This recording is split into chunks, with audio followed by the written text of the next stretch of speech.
एक सवाल आज आपसे पूछना चाहता हूं कि पहाड़ पर चढ़ने के लिए क्या चाहिए होता है। मैं रिपीट करता हूं, पहाड़ पर चढ़ने के लिए क्या चाहिए होता है? ताकत, एनर्जी, एक्साइटमेंट, जोश, जुनून, क्या चाहिए होता है? बड़े सारे जवाब आपके दिमाग में आ गए होंगे। मैं आपको बता दूं कि पहाड़ पर चढ़ने के लिए सबसे पहले पहाड़ ही चाहिए होता है।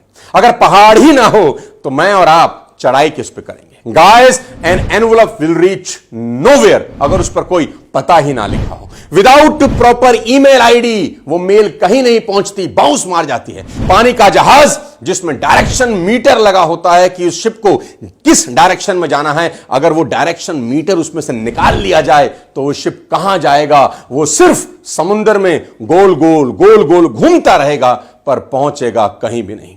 साथियों, इंसान के साथ भी करीब करीब ऐसा ही है। ना तो उसमें पोटेंशियल की कमी है, ना सपने देखने की, ना मेहनत करने की। बस एक ही कमी है कि वो कामयाब नहीं हो पा रहा अपनी जिंदगी में, और वो है कि उसको गोल सेटिंग नहीं आती। साथियों, आज का टॉपिक गोल सेटिंग पर है। इस वीडियो को आखिरी तक देखिए, यह आपके दिमाग की धज्जियां उड़ा सकता है और आपको बता सकता है कि कैसे आप अपनी जिंदगी का सबसे महत्वपूर्ण पार्ट मिस कर रहे हैं अगर आपको गोल सेटिंग नहीं आती। और अफसोस, ये किसी स्कूल, किसी कॉलेज, किसी यूनिवर्सिटी में सिखाई नहीं जाती। और सबसे बड़े दुख की बात क्या है, आप ये सब जानते हैं, आपने ये शब्द गोल सेटिंग हजारों बार सुना है, कर नहीं रहे।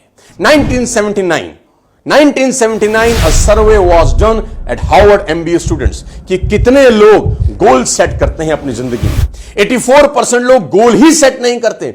13% लिखते हैं दिमाग में पर कागज पे नहीं लिखते। मात्र 3% लोग ऐसे होते हैं जो पेपर पर अपने गोल सेट करते हैं। हैरान करने वाली बात यह है कि 10 साल के बाद यानी 1989 में दे इंटरव्यू द सेम इंडिविजुअल्स और उन्होंने पाया कि 13% लोग जो दिमाग में गोल सेट कर रहे थे are making twice the money than 84% who never set a गोल।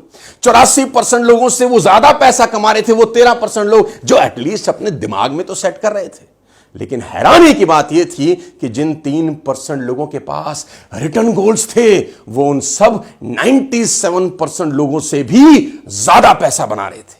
साथियों, आम इंसान की संभावना उस महासागर की तरह है जिसमें यात्रा ही नहीं करी गई, उस नए महाद्वीप की तरह है जिसे खोजा ही नहीं गया, लेकिन कुछ लोगों ने दुनिया में मिसाल कायम की है। हॉलीवुड के famous actor comedian Jim Carrey ने 1985 में खुद के नाम एक चेक लिखा, खुद को चेक लिखा। He wrote himself a $10 million cheque for acting services rendered कि आज के 10 साल के बाद मैं कम से कम $10 million चार्ज करूंगा एक मूवी में एक्टिंग करने के लिए। और वो पर्चा अपने जेब में डाल दिया और वो चेक अपने पर्स में संभाल के रख लिया। आप इसे कोइंसिडेंस कह सकते हैं साथियों, बट 10 साल के बाद in November 95 Carrey found out he was cast in the movie Dumb and Dumber. जानते हैं कितने पैसों के लिए कैरी को कास्ट किया गया? हां, बिल्कुल ठीक, $10 million।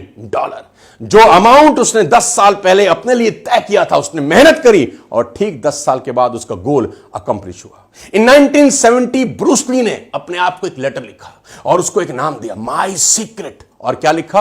1980 तक यानी 10 साल के बाद मैं यूएस का सबसे बड़ा सितारा बन जाऊंगा। और वो लेटर उसने सब जगह लगा दिया, अपने घर, अपने दफ्तर में। और एक दिन ब्रूस ली मेहनत करते करते, अपने गोल का पीछा करते करते यूएस के सबसे बड़े सितारे बन गए।